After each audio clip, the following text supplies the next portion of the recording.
Yes, Hamilton, spring is in the air, even if it's just temporarily to tease us.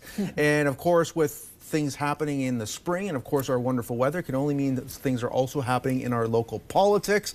And Cable 14 has a commitment to get in our local councillors, and we're going to start now with Ward 1 Councillor Maureen Wilson, who has been busy and at it the last couple of terms. Maureen, nice to see you again. Nice to see you, Mike. You have a lot going on. We both have a lot going on. First off, let's show everyone our socks. Yes. I got the Scooby-Doo, and you got the Craven Raven. Raven Lunatic. Raven Lunatic. There we go. We got our socks, folks. So we're all set there. We were out in the green room. We were talking a little volleyball. Oh, man, you're a big volleyball family too. I am a proud volleyball mother and a big fan. And I'm off Friday night to see the McMaster women in the provincial championships. I could talk all afternoon about volleyball. I could too. I could too. And you have a daughter who just graduated. She had her seniors night out east. Emotional moment too. It was Halifax, 4 years as a varsity player, all-Canadian academic, MVP, player of the championship, and the first time she helped take the team to the Atlantic Championship in over 100 years. What a resume. What a resume she's built. And lots of fun. You know, we've been to a lot, between you and I, we've been to a lot of volleyball tournaments over the years. And we know what they're like. They're busy, they're crammed, they're loud. Packed, they're very loud, uncomfortable on the benches or on the chairs. For some of us. For some. Well, they're very uncomfortable for me. You're probably in better shape than I am. But I've always thought, why can't we do something like this in Hamilton? Why can't Hamilton host a big OVA or one of these big tournaments like they do in Pittsburgh or Columbus or even in Toronto? Yeah. You know, Hamilton has proudly always been a basketball town. Rightfully so. And my husband could speak to you for hours about that legacy, which we should and shall be proud of. But volleyball is coming up the rear. It is. And especially for women and young women. We are generating a caliber and a class and a legacy of players that will sustain us. We need the facility. And we just need the commitment to make it happen. Well, if there's anything you want to run on in this upcoming election, assuming you're running again, say Mike Fortune wants a volleyball stadium here, let's run on it. No. But you have a big year with elections coming up, with everything that's going on around the horseshoe. Let's talk about the budget that was just dropped by Mayor Horvath and City Council. Let's talk about that a little bit. Yeah, I was very proud to serve as budget chair. And I think that this council worked collaboratively and in a congenial manner, most of all. Mayor Horvath had a 4.25 directive that she set out, and this council went to work, and they worked hard, and they can change the budget through amendments, and they got it down to 3.87. And she has committed to that and has committed not to vetoing any change. What, if any, response have you been getting from your constituents regarding that tax hike? Well, I think, you know, we're hearing across multiple jurisdictions that residents are feeling stressed economically.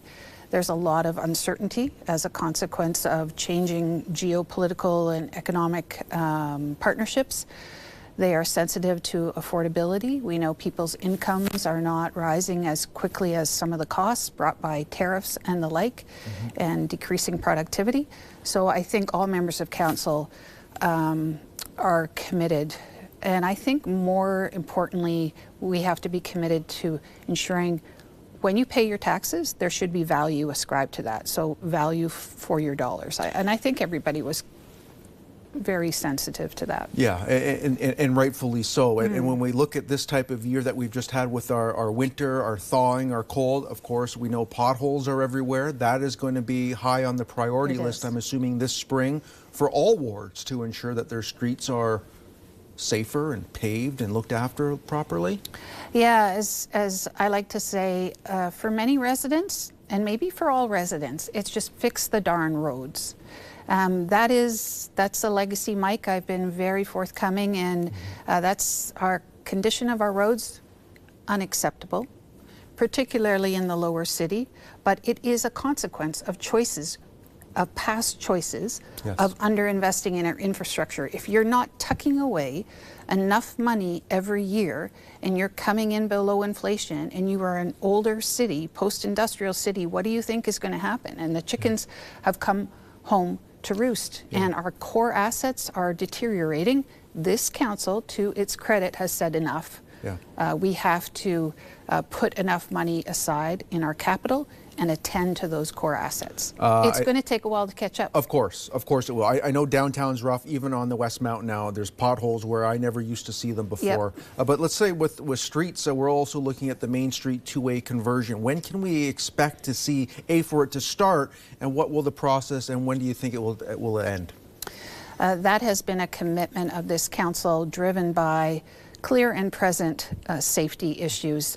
We have historic collision data that has been telling us every single year that Main Street is death by design. We have fatalities and injuries, history of which unacceptable.